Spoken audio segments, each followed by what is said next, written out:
সারা দুনিয়ার মানুষের ব্রেনকে আল্লাহ পাক পরিষ্কার করে দিলেন। আমি এমন একজন রসুল প্রেরণ করেছি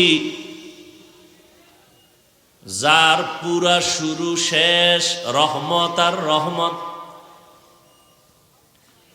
রহমতের চাদরে নবী আবৃত। জগৎ সমূহের জন্য নবী রহমত। অনেকে তর্জমা করে উভয় জগতের জন্য নবী রহমত। উভয় জগৎ মানে দুনিয়ার জগৎ আর আখেরাতের জগৎ, পরকাল জগৎ। আমি তর্জমা করলাম জগৎ সমূহের জন্য রহমত। কারণ জগৎ তো দুইটা না, রূহের একটা জগৎ আলাদা, মায়ের গর্ভের জগৎ একটা আলাদা, দুনিয়ার জগৎ একটা আলাদা, আলমে বরজাক কবর জগৎ আলাদা, হাসরের ময়দানের জগৎ আলাদা, জান্নাত ও জাহান্নামের ভেতরের জগৎ আলাদা। আল্লাহ বলেন, হে নবী, জগৎ সমূহের জন্য আমি আপনাকে বানাইলাম রহমাতুল লিল আলামিন। আমি আল্লাহ হলাম রব্বুল আলামিন। রূহের জগতের জন্য নবী রহমত, মায়ের গর্ভের জগতের জন্য নবী রহমত, দুনিয়ার জগতের জন্য নবী রহমত, কবর জগতের জন্য নবী আমার রহমত, হাসরের ময়দানের জন্য নবী আমার আলাদা রহমত, জান্নাত ও জাহান্নামের জগতের জন্য আমার নবী আলাদা রহমত। রূহের জগতের জন্য নবী কিভাবে রহমত, ভিন্ন আলোচনা। কবর জগতের জন্য নবী কেমন রহমত, ভিন্ন আলোচনা। হাসরের ময়দানের জন্য নবী কেমন রহমত, ভিন্ন আলোচনা। দুনিয়ার জগতের জন্য নবী রহমত। এই বিষয়ে কিছু আলোচনা শুনায় গেলাম, যাইতেছি।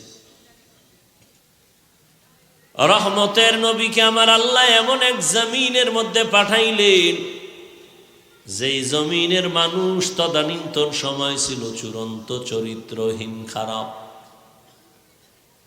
ওই জমিনের নাম মক্কা নগরী।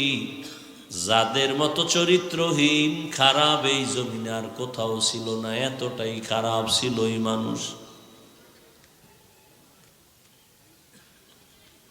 বর্ণনাও করা লজ্জার ব্যাপার, যারা কতটাই খারাপ ছিল। দেখছেননি কতটা নিকৃষ্ট চরিত্রহীন খারাপ, হ্যাঁ?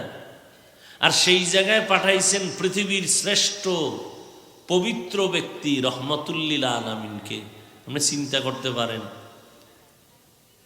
এক জায়গায় গাঞ্জার আড্ডা চলতেছে, মদের আড্ডা চলতেছে, বা বেশ্যাখানা, পতিতালয়, সেখানে কিছু দ্বীনের আলো জ্বালানোর যদি প্রয়োজন মনে করেন, তাহলে উল্লেখযোগ্য বড় হুজুরেরা সেখানে আগে যাবে না, ছোটখাটো কিছু লোক পাঠাবে, এই যাও। আমি এত বড় আল্লাহর ওলি হইয়া গেলে এটা কেমন দেখা যায়, ঠিক না? আবার আপনারাও বলবেন এটা কেমন কথা, বেশ্যা পাড়ায় বড় ফিসা হুজুরে গেছে, এটা কেমন হইল? আর এরকম তো কম বলেন নাই। আলেমের বদনাম গাইতে আপনাদের বুক কাঁপে না। এই জন্য ওয়াজ মাহফিল, তাবলিগ, মাদ্রাসা সব বাড়ছে, কিন্তু মুসলমানের নির্যাতন কমে নাই, অপমান কমে নাই, অশান্তির বেড়াজাল থেকে বের হতে পারে না। এই জাতি যতদিন পর্যন্ত আলেমকে মোহব্বত না করবে ততদিন সফলতা আসবে না। কারণ কিয়ামত পর্যন্ত আর কোনোদিন নবী পাবেন না, আবু বকর, ওমর, ওসমান, কোনো সাহাবায়ে কেরামকে পাবেন না, কোনো ইমামকে পাবেন না, আবু হানিফাকে পাবেন না, ইমাম বুখারী ইমাম মুসলিমকে পাবেন না। কিয়ামত পর্যন্ত জান্নাতের ঠিকানায় চলতে হলে এক পথ, এক ঠিকানা, উলামায়ে আহলে হকের সোহবত। এর বাইরে কোনো ঠিকানা নাই, বাইরে জাহান্নাম। উলামায়ে কেরামের ফর্মুলা, পদঙ্ক, মতামত, পরামর্শের বাইরে জাহান্নাম। আপনি মাস্তানি করলেও জাহান্নামি, না করলেও জাহান্নামি। দুনিয়াও বরবাদ, আখেরাতও বরবাদ। এজন্য নবী বলে গেছেন, ওলামায়ে কেরাম আমি রসুলদের ওয়ারিস।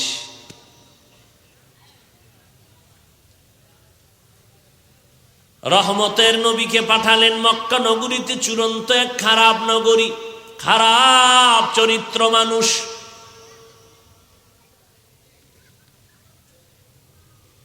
এদিকে আবার নবীর হায়াত অনেক কম, অন্য নবীর হায়াত অনেক বেশি লম্বা। উম্মতের হায়াত অনেক কম, অন্য নবীর উম্মতের হায়াত অনেক বড়। তারা বেশি হায়াত পাইয়া বেশি বেশি নেক আমল করেছেন। এরে নবীর আশিক, নবীর মনটা বড় ছোট। কতটা কঠিন আপনি ভাবলে অনেক কিছু। এক পাঠাইলেন এমন এক জায়গায় যেখানে আপন কেউ নাই, চতুর্দিকে জানের দুশ্মন তরবারি নিয়ে দাঁড়ানো। ওদিকে একটা বাচ্চা দুনিয়াতে আসবেন, তার কলিজার আপন হলো বাবা, কলিজার আপন হলো মা। আমার আল্লাহ কেমন কুদরত খাটাইছেন, জমিনে আসার আগে বাবাও নাই, 6 বছর বয়সে নবীর মাও নেই, 8 বছরে দাদাও নাই। নবী এতটাই অসহায়, মক্কা নগরীর চতুর্পার্শ্বে দুশ্মনে ভরা, সান্ত্বনা দেওয়ার মতো কেউ নাই, সব দুশ্মন, ঘরে বাইরে দুশ্মনে ভরা। আল্লাহ বলেন, ও নবী মন খারাপ করবেন না, আমি কোরআন হেফাজতের জিম্মাদারি যেমন নিয়েছি, আপনাকেও হেফাজতের জিম্মাদারি নিয়েছি। ওয়াল্লাহু ইয়াসিমুকা মিনান নাস,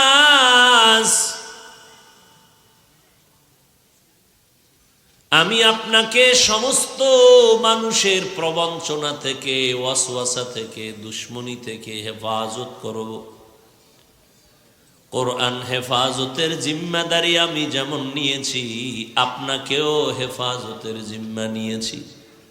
আমি হলাম রব্বুল আলামিন, আপনি হলেন রাহমাতুল লিল আলামিন। আপনারে আমি কোনো দিক দিয়ে কম দেই নাই, কোনো দিক থেকে কম দেই নাই। যদিও বাবা নাই, যদিও মা নাই, মা বাবায় যা আপনার সান্ত্বনা দিত, যা করত, আমি আল্লাহ এর থেকে বেশি করব।